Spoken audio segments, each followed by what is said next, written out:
Salam sidang jemaat Tuhan yang terkasih, salam sejahtera untuk kita semuanya. Kita patut bersyukur karena kebaikan Tuhan yang masih kita rasakan hingga saat ini. Sidang jemaat Tuhan, hari ini kita akan merenungkan firman Tuhan. Mari kita bersama-sama merenungkan firman Tuhan dan belajar firman Tuhan, supaya kehidupan kita dituntun oleh Tuhan, supaya kehidupan kita memberikan buah yang manis dan bertumbuh di dalam Tuhan. Iman kita pun bertumbuh di dalam Tuhan, dan kita menjadi berkat di tengah-tengah kita, di tengah-tengah keluarga, dan juga untuk orang lain semuanya. Sebelum kita masuk dalam renungan kita mau memuliakan Tuhan lewat pujian kita katakan kepada Tuhan, Kaulah harapan.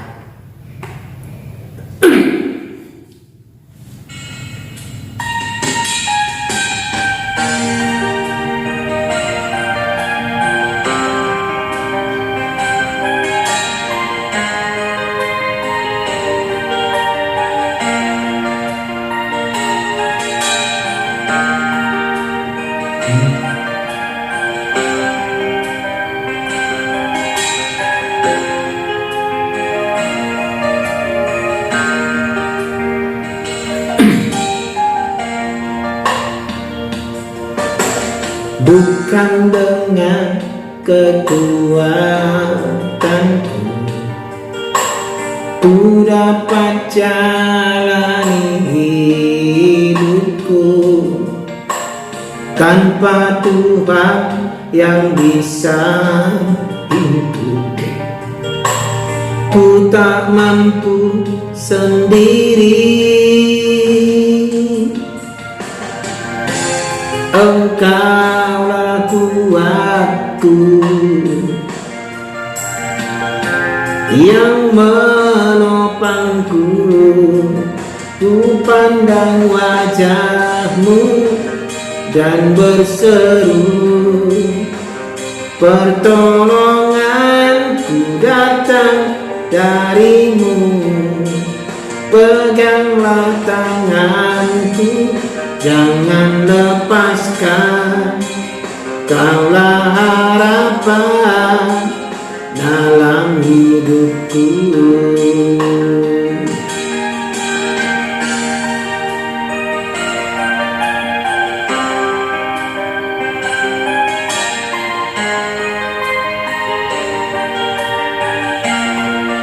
Amin. Firman Tuhan untuk hari ini dari Injil Yohanes pasal 2 ayat 13 sampai 25. Demikian pembacaan firman Tuhan untuk kita. Ketika hari raya Paskah orang Yahudi sudah dekat, Yesus berangkat ke Yerusalem.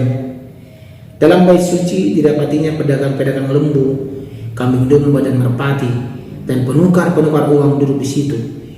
Ia membuat cambuk dari tali lalu mengusir mereka semua dari bait suci dengan semua kambing domba dan lembu mereka. Uang penukar-penukar dihamburkannya ke tanah, dan meja-meja mereka dibalikannya. Kepada pedagang-pedagang merpati ia berkata, ambil semuanya ini dari sini. Jangan kamu membuat rumah Bapakku menjadi tempat berjualan. Maka teringatlah murid-muridnya bahwa ada tertulis, cinta untuk rumahmu menghanguskan aku. Orang-orang Yahudi menantang Yesus, katanya, tanda apakah dapat engkau tunjukkan kepada kami bahwa engkau berhak bertindak demikian?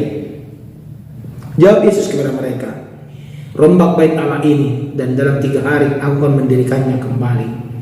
Lalu kata orang Yahudi kepadanya, 46 tahun orang mendirikan bait Allah ini, dan engkau dapat membangunnya dalam 3 hari. Tetapi yang dimaksudkannya dengan bait Allah ialah tubuhnya sendiri. Kemudian sesudah ia bangkit dari antara orang mati, barulah teringat oleh murid-muridnya bahwa hal itu telah dikatakannya, dan mereka pun percayalah dan akan kitab suci dan akan perkataan yang telah diucapkan Yesus.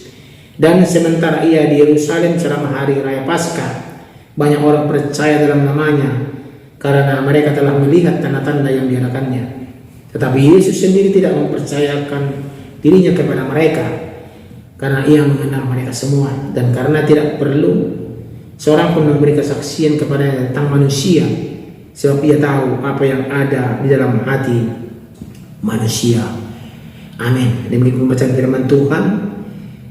Tema kita pada hari ini adalah hubungan pribadi dengan Tuhan.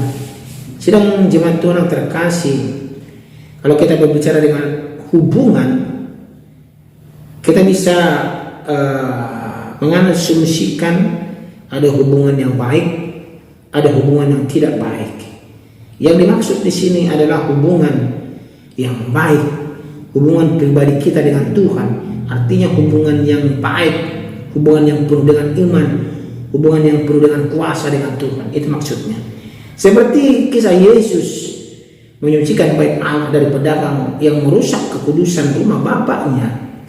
Ini melambangkan semangatnya menuntut ibadah sejati, bukan sekedar komersial saja iman kita tunjukkan begitu ya, dan serta membuat tentang tubuhnya sebagai bait Allah yang sejati.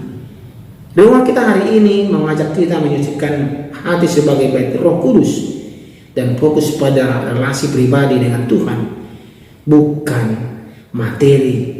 Sidang jemaat Tuhan, ya, bukan materi. Sidang jemaat Tuhan, ya. Jadi hubungan pribadi kita dengan Tuhan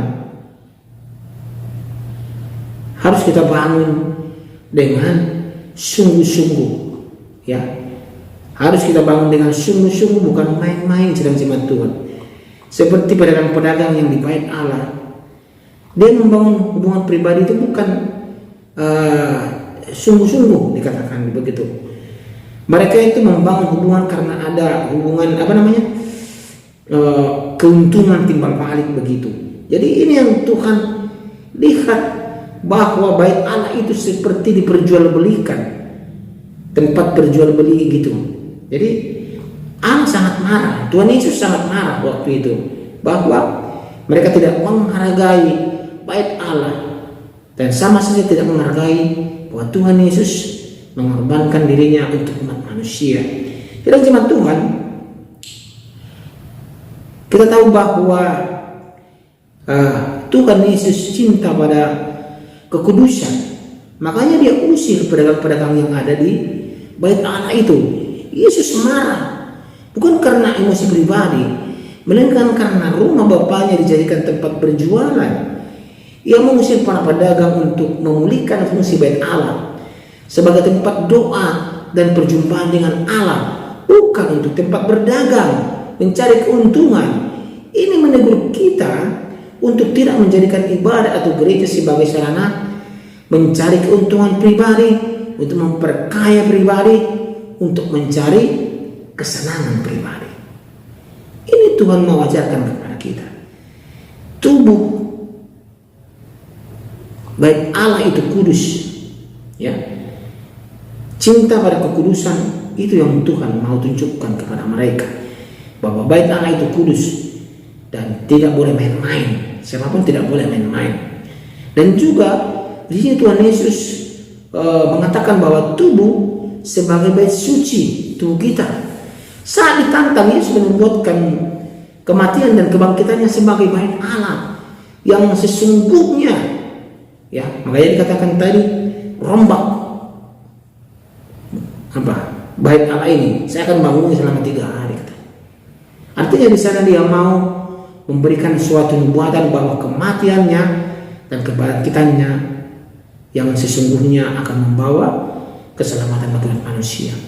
Tubuh kita yang didiami Roh Kudus, sidang jemaat Tuhan, harus dijaga kekudusannya dari kecemaran dosa. Bukan sekedar menjaga kebersihan fisik luarnya saja, kita cuci fisik kita, tetapi kita harus menjaga bagaimana tubuh kita sebagai bait suci yang kudus bagi Tuhan, ya. Dan Yesus di sini mengenal hati kita. Yesus tidak mempercayakan diri kepada orang yang hanya terpukau pada mujizat, berkat, karena ia tahu apa yang ada dalam hati manusia. Yesus menginginkan hati yang murni, dan sungguh-sungguh bertobat, bukan ibadah yang lahirnya belaka, hanya rutinitas saja. Tidak. Bukan itu yang Tuhan inginkan untuk kita. Bukan itu.